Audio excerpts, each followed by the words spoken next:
Bobby Fischer was born on March 9, 1943 in Chicago. His parents were Polish Jews, with his mother Regina meeting his father Hans Gerhardt in Moscow in the early 1930s. Amidst rising tensions in Russia, Regina separated from her husband and fled to the United States, all while pregnant with Bobby and with his older sister Joan and Toe.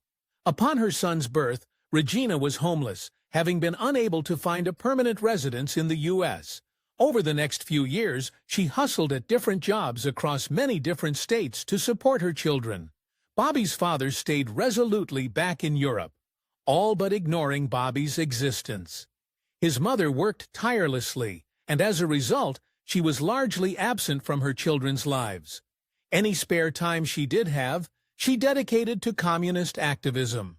In 1949, when Bobby was just 6 years old, he and his sister Joan learned to play chess from a children's set their mother bought them.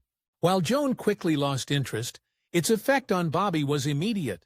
Soon enough, he was intensely studying the game, and his mother feared he was spending too much time alone.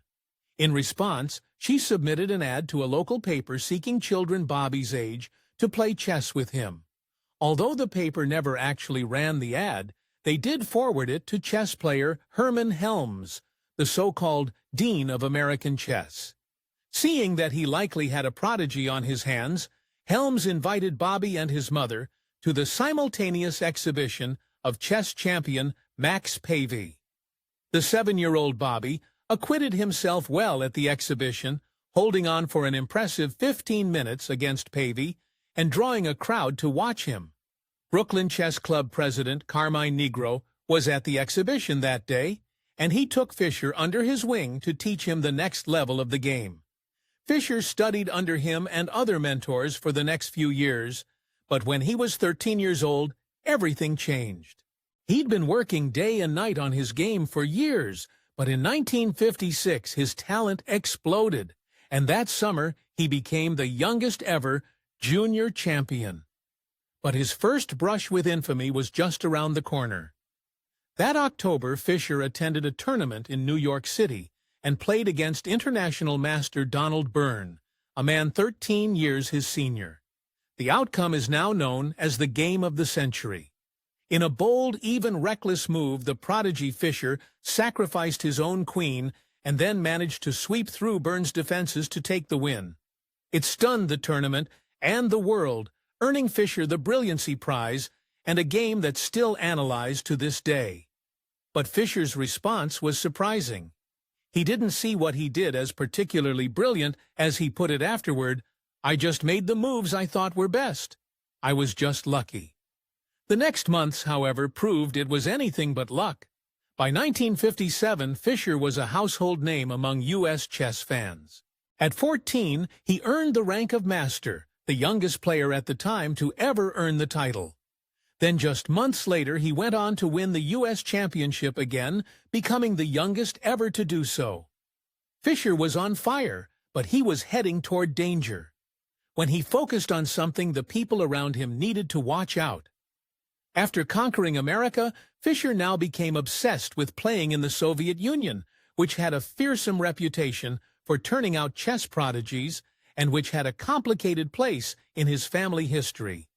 Never one to do things by halves, he begged his mother to write to no less than the Soviet leader Nikita Khrushchev, asking to get an invite to the 1957 World Youth and Student Festival in order to enter the country. When this fell through, he got desperate. In a bizarre and dedicated move, he instead got the American game show I've Got a Secret to fund round-trip tickets for himself and his sister Joan in 1958, after he made an appearance on their set. At long last, Bobby Fischer was on Soviet soil. Within hours, everyone began to regret it. Bobby and Joan arrived in Moscow, and Bobby immediately threw a fit. He insisted that his guide take him to the Moscow Central Chess Club without any delay, and while there, he routed 2 of the club's top players in speed chess. As one bystander noted, he crushed almost everyone who crossed his path, but none of this was enough for Bobby. Having vanquished the Soviet Union's best young masters, he wanted more. He quickly demanded that he play Mikhail Botvinnik, the reigning world chess champion. After the Soviets informed him that this was impossible, Fischer asked for Paul Keres, another highly ranked player. Still, the answer was no. Fischer's Soviet trip began to take a sour turn. Just after asking to play Botvinnik and being told no, Fischer threw out a vicious insult. Angry like a spoiled child who couldn't get the toy he wanted, he sneered that he was tired of these Russian pigs right in front of his hosts. To make matters worse, the Soviets spying on their guest found a postcard of his that said, "I don't like Russian hospitality and the people themselves." Before long, his comments got round to the Russian newspapers, causing something of an international incident. With everyone worried about what might happen next, Bobby and Joan went to Yugoslavia, where Bobby played more publicized chess games, but also got out of Moscow's hair. When he was almost exactly 15.5 years old, Fischer continued on his unprecedented trajectory and became the youngest grandmaster. Half a year later, he made a momentous decision. As soon as he reached 16, he dropped out of high school to focus on chess. Later explaining in an interview, "You don't learn anything in school." He did still tend to his education. He just did it in a way that was totally focused on chess.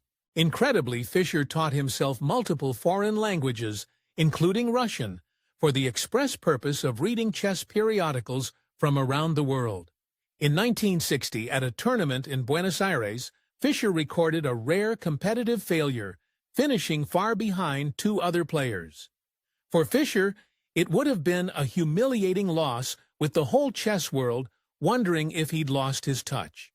The truth, at least according to his competitors, is much more salacious.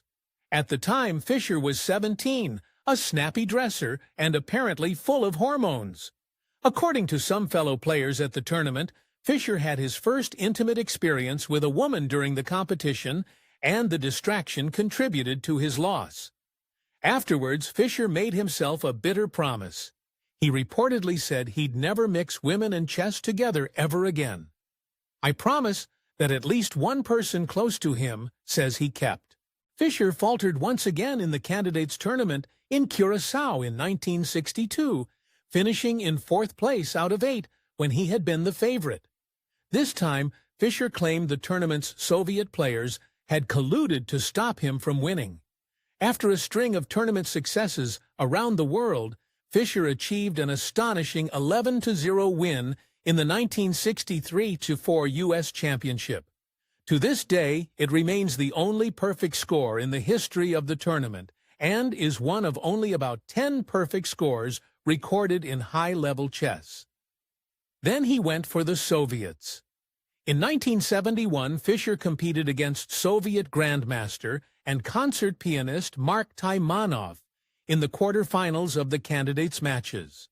The Soviets were desperate not to lose to Fischer, who had treated them so poorly before, and Taimanov spent hours poring over a Soviet dossier on Fischer's game style. Even so, Fischer was favored to win, but no one could have predicted how brutally it unfolded. By the 5th game out of 6 in their meeting, Fischer had won the previous 4 sessions, and the atmosphere was incredibly tense. To make matters worse, Taimanov had come into this game with 2 seconds, who were both grandmasters. Fischer, meanwhile, was utterly alone, and thought it was both hilarious and humiliating that his opponent felt he needed that much assistance. In the end, Fischer beat Taimanov in a resounding 6-0 victory.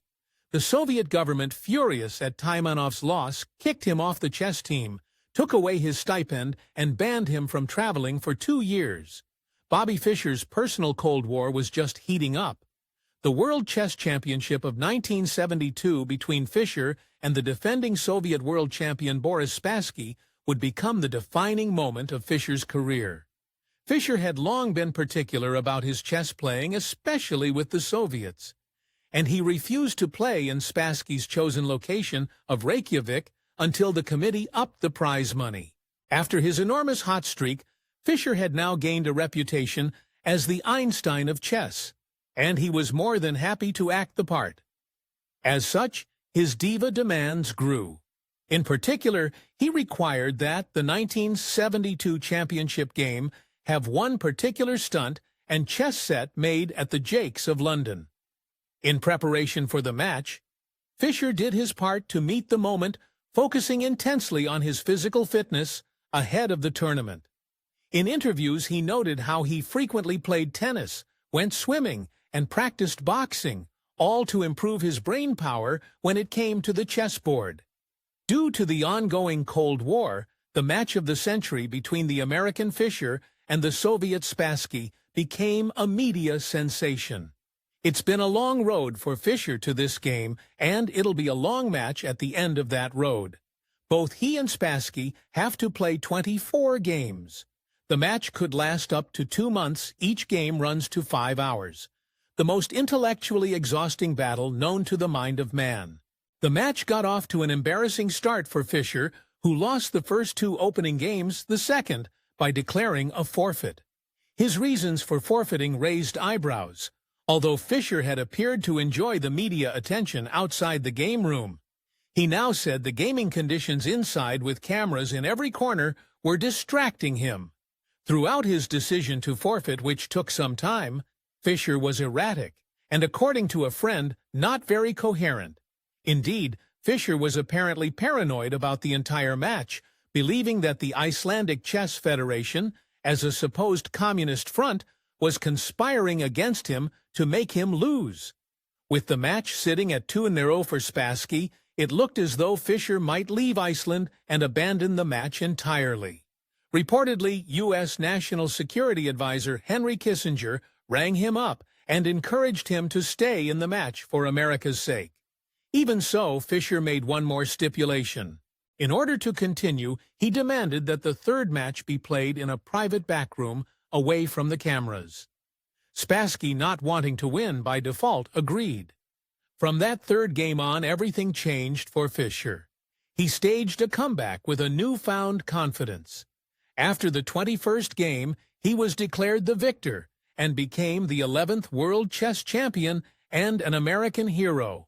Yet amidst all these accolades, all was not well behind closed doors. For exclusive perks like early access to new videos, priority replies to your comments, and to have your say on future content, consider becoming a Factinate member. On top of that, your support helps keep the channel going. Click the link in the description for more details. After winning the World Championship, Bobby began to change in disturbing ways. For one, he retreated from the spotlight and played no competitive matches for the next 3 years. Then in 1975, he was pushed to play against rising challenger Anatoly Karpov for the World Championship title. Fischer now insisted on an updated win system for his upcoming match with Karpov. FIDE, chess's international governing body, agreed to meet some but not all of his requests. But this wasn't good enough for Fischer. In the end, he refused to compete in the match and forfeited his title by default to Karpov. The 1972 World Championship was both the best thing to ever happen to Bobby Fischer and the worst. Afterward, he had nothing left to prove to anyone, and so he began to cut himself off from the world. For the next 20 years, he didn't play another single competitive game. Grandmaster Peter Biasas played against Fischer in private countless times during this period, and only walked away feeling confused. As he put it, he was too good. He honestly believes there's no one for him to play, no one worthy of him. I played him, and I can attest to that. In 1988, Fischer entered a relationship with German chess player Petrus Stadler after his former opponent, Boris Spassky, introduced them to each other. Although the relationship lasted 2 years, Petra punctuated their breakup with a betrayal. In 1995, she came out with a tell-all book about him, Bobby Fischer, How He Really Is. In 1992, Fischer finally agreed to emerge from isolation to play Spassky in a revenge match in Belgrade, Yugoslavia, even though the country was under UN sanctions. This was a big problem, and the U.S. made it clear that Fischer's participation in the match would be illegal and sent him an official order not to go. During the first press conference for the match, Fischer stunned the room into silence with one act. He spat on the order in front of everyone. He would go on to win the game with Spassky, proving to everyone his genius was still with him. But after witnessing Fischer's incendiary press conference, the U.S. government made good on their threats.